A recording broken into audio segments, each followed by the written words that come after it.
شروع اللہ کے نام سے جو بڑا مہربان نہایت رحم کرنے والا ہے۔ ناظرین، حضرت محمد مصطفیٰ صلی اللہ علیہ وسلم نے فرمایا کہ فجر کی نماز کے بعد جو یہ ذکر پڑھے گا اسے ایک حج اور عمرے کے برابر ثواب ملے گا۔ ناظرین، آج کل ہر انسان بے روزگاری، مالی تنگ دستی اور اپنی غربت کو لے کر پریشان ہے اور دنیاوی دولت کے حصول کے لیے ہر جائز اور ناجائز کام کر رہا ہے، اور بعض لوگوں نے تو اپنا خدا تک اس روزی یعنی رزق کو بنا لیا ہے۔ نعوذ باللہ کہ یہ دولت ہوگی تو پھر ہی سارے مسائل حل ہوں گے، ورنہ ہم اسی طرح پریشان حال بیٹھے رہیں گے، اور اس جھوٹے یقین کی وجہ سے بہت ساری خرابیاں پیدا ہو رہی ہیں اور زندگیوں سے سکون جا رہا ہے۔ اگر آج ہی ہم یہ تہیہ کر لیں کہ اپنے یقین کو دولت کی طرف سے ہٹا کر اللہ تبارک و تعالی کی ذات کی طرف کر دیں تو یقیناً ہمارے مسائل بھی اللہ تبارک و تعالی آہستہ آہستہ کر کے حل فرما دیں گے اور زندگی میں سکون بھی آ جائے گا۔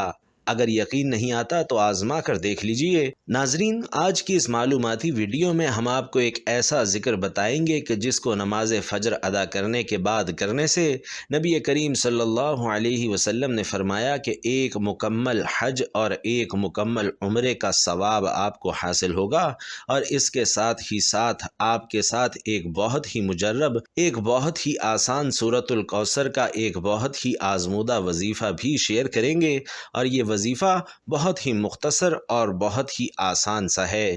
اس ایک وظیفے سے انشاءاللہ رزق کی تنگی دور ہو جائے گی، قرضہ سر پر ہے تو قرضے سے خلاصی مل جائے گی، بے روزگاری ہے تو بہترین روزی ملے گی، اور غربت اور تنگ دستی کا انشاءاللہ بالکل خاتمہ ہو جائے گا۔ ناظرین، آج کی اس ویڈیو میں ہم آپ کے ساتھ اس مجرب اور بابرکت وظیفے کا پورا طریقہ شیئر کریں گے کہ آپ نے اس وظیفے کو کب اور کیسے کرنا ہے، تو اس کے لیے ہماری اس معلوماتی ویڈیو کو آخر تک ضرور دیکھیے گا اور اسے ثواب کی نیت سے دوسروں کے ساتھ بھی ضرور شیئر کر دیجیے گا۔ لیکن ویڈیو میں آگے بڑھنے سے پہلے آپ سے درخواست ہے کہ کمنٹ باکس میں اللہ تعالیٰ کے 2 طاقتور صفاتی نام یا رحمان و یا رحیم ضرور لکھ دیجیے، کیونکہ جب اللہ کو ان 2 طاقتور صفاتی ناموں سے پکارا جاتا ہے تو اللہ کی رحمت جلال میں آ جاتی ہے، پھر اللہ سے جو کچھ مانگا جائے اللہ وہ ضرور عطا فرماتا ہے۔ ناظرین، یہ 3 کام کر لیں اور روزی کے معاملے میں بالکل بے فکر ہو جائیں۔ نمبر 1 تو یہ ہے کہ پختہ یقین کریں کہ روزی صرف اور صرف اللہ تبارک و تعالی کی ذات دیتی ہے، دکان، ملازمت، کھیتی باڑی یا پھر تجارت نہیں، یعنی رازق صرف اللہ کو جانیے، ان کاموں کو نہیں۔ اور دوسری بات یہ کہ کیسے بھی حالات ہو جائیں، سخت سے سخت پریشانی بھی اگر آ جائے تو یہ پکا عہد کر لیں کہ میں نے روزی حرام طریقے سے نہیں کمانی، صرف اور صرف رزق حلال ہی کمانا ہے اور رزق حلال ہی کھانا ہے۔ اور تیسری بات یہ کہ تھوڑا یا زیادہ جتنا بھی رزق ملے اس میں اللہ تبارک و تعالی کی راہ میں صدقہ بھی ضرور کرنا ہے۔ اور پھر یہ تینوں کاموں کی برکت دیکھیں کہ کیسے آپ کے کاروبار میں، کیسے آپ کے رزق میں برکت پڑتی ہے۔ آپ خود بھی یہ دیکھ کر حیران رہ جائیں گے کہ اللہ تبارک و تعالی آپ تک روزی کہاں کہاں سے پہنچا رہا ہے۔ ناظرین، اب آپ کے ساتھ وہ وظیفہ بھی شیئر کرتے ہیں، لیکن جو باتیں میں نے آپ کو بتائی ہیں ان باتوں کو بھی ضرور ذہن نشین رکھیے گا اور ان پر عمل بھی ضرور کیجیے گا۔ اگر کوئی شخص مقروض ہو، اس کے کاروبار میں برکت نہ ہو، تنگ دست ہو، تو بس پھر صبح نماز فجر کے بعد وہ صرف اور صرف 3 مرتبہ سورۃ التکاثر پڑھ لے۔ یہ سورت پارہ نمبر 30 میں ہے۔ یہ سورت آپ نے فجر کی نماز کے بعد 3 مرتبہ پڑھنی ہے، اور اس سورت مبارکہ کو روزانہ فجر کی نماز کے بعد پڑھنے کا اپنا معمول بنا لینا ہے۔ انشاءاللہ جتنی بھی غربت ہوگی، جتنا بھی قرضہ سر پر ہوگا، وہ سب ختم ہو جائے گا۔ ناظرین، یہ عمل بہت ہی مختصر اور آسان سا ہے، لیکن اس وظیفے میں، اس عمل میں طاقت بہت ہے۔ ناظرین، اس کے علاوہ جو دوسرا طریقہ ہے وہ یہ کہ بارش کا پانی اکٹھا کر لیں۔ یاد رکھیں کہ یہ پانی زمین سے نہیں لینا، بلکہ جب بارش ہو رہی ہو تو کسی بھی برتن کو بارش کے پانی کے نیچے رکھ دیجئے، پانی خود بخود اس میں اکٹھا ہوتا جائے گا، اور پھر اس کے بعد سورۃ التکاثر جو کہ پارہ نمبر 30 میں موجود ہے اسے 41 مرتبہ پڑھ کر بارش والے پانی پر دم کر لیں، اور پھر اس پانی کو کسی برتن میں ڈال کر سنبھال لیں، اور روزانہ اس پانی کو تھوڑا تھوڑا گھر والے پی لیں۔ اور اگر اس پانی میں تھوڑا سا آب زمزم بھی شامل کر لیں تو اس پانی کی طاقت اور تاثیر اور بھی بڑھ جائے گی۔ اگر پانی کم ہونے لگے تو اس میں مزید پانی شامل کر لیجئے۔ اس پاک پانی کی برکت سے اللہ تبارک و تعالی آپ کے گھر سے رنج و مصیبت، پریشانیاں، بے برکتی، بے سکونی اور غربت کو انشاءاللہ ختم کر دیں گے۔ اور یاد رہے کہ اس عمل کی برکت سے پڑھنے والے کو جو بھی بیماریاں ہوں گی اللہ تبارک و تعالی انہیں بھی ختم کر دیں گے۔ اور ناظرین گرامی یہ بات بھی یاد رکھیں کہ جو لوگ پہلے سے ہی بیمار ہیں تو اس عمل کی برکت سے ان کی بیماری وہیں ختم ہو جائے گی۔ ناظرین، یہ وظیفہ بہت سے لوگوں کا اب تک کا آزمودہ وظیفہ ہے۔ اس طرح یہ بچے کی جسمانی کمزوری دور کرنے کے لیے کہ بعض بچے پیدائشی کمزور ہوتے ہیں اور بعض عمر کے ساتھ ساتھ کمزور ہونا شروع ہو جاتے ہیں، تو ایسے بچوں کے لیے یہ عمل انتہائی مفید ہے۔ اس عمل کی برکت سے اللہ تبارک و تعالی انہیں شفا عطا فرمائیں گے اور ان کی صحت بھی بالکل ٹھیک ہو جائے گی۔ یہ عمل بہت ہی مجرب ہے اور بہت سے لوگوں نے اس عمل سے فائدہ اٹھایا ہے۔ آپ بھی اس عمل کو کر لیجئے، انشاءاللہ آپ کی جو بھی پریشانی ہوگی وہ اس عمل کی برکت سے ختم ہو جائے گی، اور انشاءاللہ یہ عمل آپ کو بالکل بھی مایوس نہیں کرے گا۔ بس آپ نے اس عمل کو پورے یقین کے ساتھ کرنا ہے۔ ناظرین، اس کے ساتھ ہی آپ کو بتاتا چلوں کہ سورۃ التکاثر قرآن کریم کی ایک بہت ہی طاقتور سورہ مبارکہ ہے اور اس سورت کی بہت ہی زیادہ فضیلت بیان کی گئی ہے۔ حضرت عبداللہ بن عمر رضی اللہ تعالی عنہ سے روایت ہے کہ حضور نبی کریم صلی اللہ علیہ وسلم نے فرمایا کہ کیا تم میں سے کوئی اس کی طاقت نہیں رکھتا کہ وہ روزانہ 1000 آیتوں کی تلاوت کرے؟ صحابہ کرام نے کہا کہ اس کی طاقت کون رکھتا ہے؟ تو آپ صلی اللہ علیہ وسلم نے فرمایا کہ کیا تم میں کوئی روزانہ الہاکم التکاثر سورت پڑھنے کی طاقت نہیں رکھتا؟ یعنی کہ ناظرین، یہ سورت ثواب میں 1000 آیات کے برابر ہے۔ سبحان اللہ۔ اور اس کے علاوہ حضرت جریر بن عبداللہ رضی اللہ تعالی عنہ فرماتے ہیں کہ رسول اکرم صلی اللہ علیہ وسلم نے فرمایا کہ میں تمہارے سامنے سورۃ التکاثر پڑھنے لگا ہوں تو اسے سن کر جو رو پڑا اس کے لیے جنت ہے۔ آپ صلی اللہ علیہ وسلم نے وہ سورت پڑھی تو کچھ صحابہ کرام رو پڑے اور کچھ صحابہ کرام کو رونا نہ آیا، اور جن صحابہ کرام کو رونا نہ آیا تو انہوں نے عرض کیا کہ یا رسول اللہ، ہم نے بہت کوشش کی لیکن رونے پر قادر نہ ہو سکے۔ حضور نبی کریم صلی اللہ علیہ وسلم نے فرمایا میں دوبارہ تمہارے سامنے وہ سورت پڑھتا ہوں تو جو رو پڑا اس کے لیے جنت ہے، اور جسے رونا نہ آئے وہ رونے جیسی سورت بنا لے۔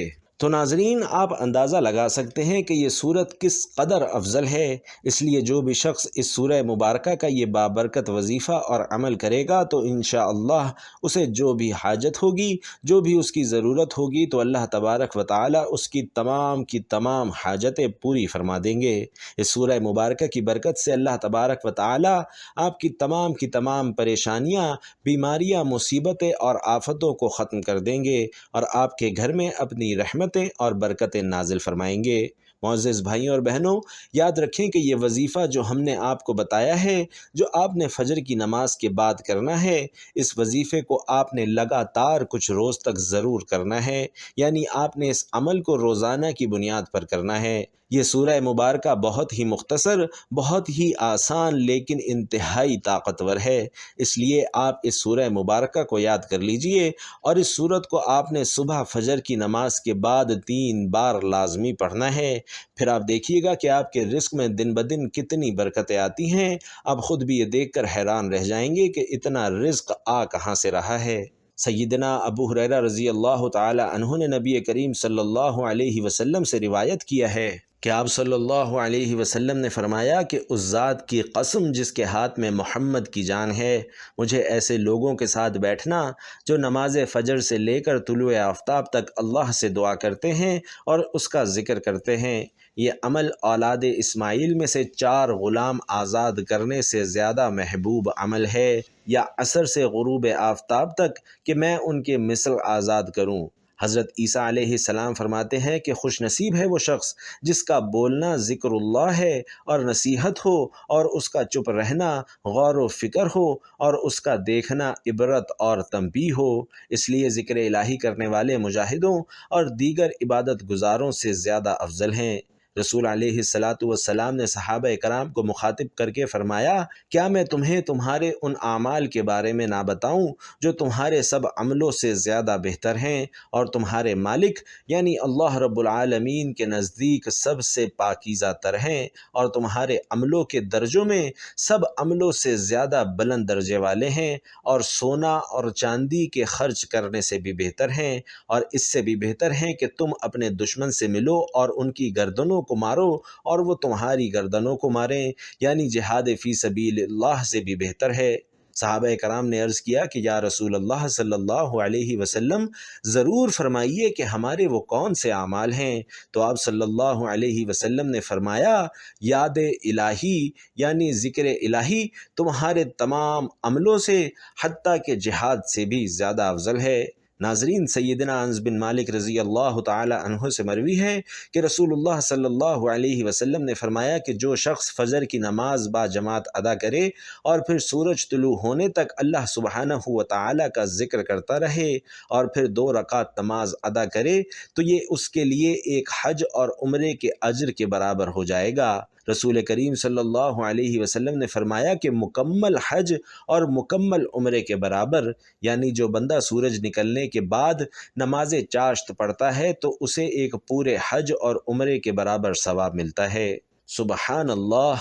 محترم ناظرین، اللہ سبحانہ و تعالی نے ہمارے نبی رحمت کو اس لیے رحمت للعالمین کا لقب عطا فرمایا کہ آپ صلی اللہ علیہ وسلم نے اپنی روز و شب کی دعاؤں اور امت کے لیے آہو گریہ و زاری کے سبب اپنی امت کو اللہ سبحانہ و تعالی سے ایسے ایسے انعامات حاصل کر کے دیے جو سابقہ امتوں کو کسی صورت حاصل نہ تھے، بلکہ یہ کہنا بھی غلط نہ ہوگا کہ اللہ سبحانہ و تعالی نے اپنے آخری نبی حضرت محمد مصطفیٰ صلی اللہ علیہ وسلم کی امت پر جو انعامات اور اکرام فرمائے ہیں، سابقہ انبیاء بھی آخری امت کے افراد کی قسمت پر رشک کرتے تھے۔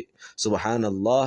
جیسا کہ حضرت موسیٰ کلیم اللہ کا ایک مشہور واقعہ ہے کہ جس میں آپ علیہ السلام نے خواہش کا اظہار فرمایا تھا کہ کاش میں اس وقت نبی نہ ہوتا اور نبی آخر الزماں صلی اللہ علیہ وسلم کا امتی ہوتا۔ یاد رہے کہ بحیثیت آخری امتی کے ہمیں یہ فضائل اور کمالات صرف اس وقت حاصل ہو سکتے ہیں جب ہم اپنے نبی رحمت صلی اللہ علیہ وسلم کے بتائے گئے طریقے کے مطابق اپنی زندگیاں گزارنے کی کوشش کریں۔ اللہ سبحانہ و تعالی سے دعا ہے کہ نیکی کی بات کو سننے سمجھنے اور اس پر عمل کرنے کی طاقت اور توفیق ہمیں مرحمت فرمائے۔ میرا سنانا اور آپ کا سننا اپنی بارگاہ میں قبول و منظور فرمائے، آمین یا رب العالمین۔ محترم ناظرین، آخر میں آپ سے درخواست ہے کہ کمنٹ باکس میں اللہ تعالیٰ کے 2 صفاتی نام یا رحمان یا رحیم ضرور لکھ دیجئے گا۔ اللہ تعالیٰ آپ سب کا حامی و ناصر ہو، آمین۔ السلام علیکم ورحمۃ اللہ۔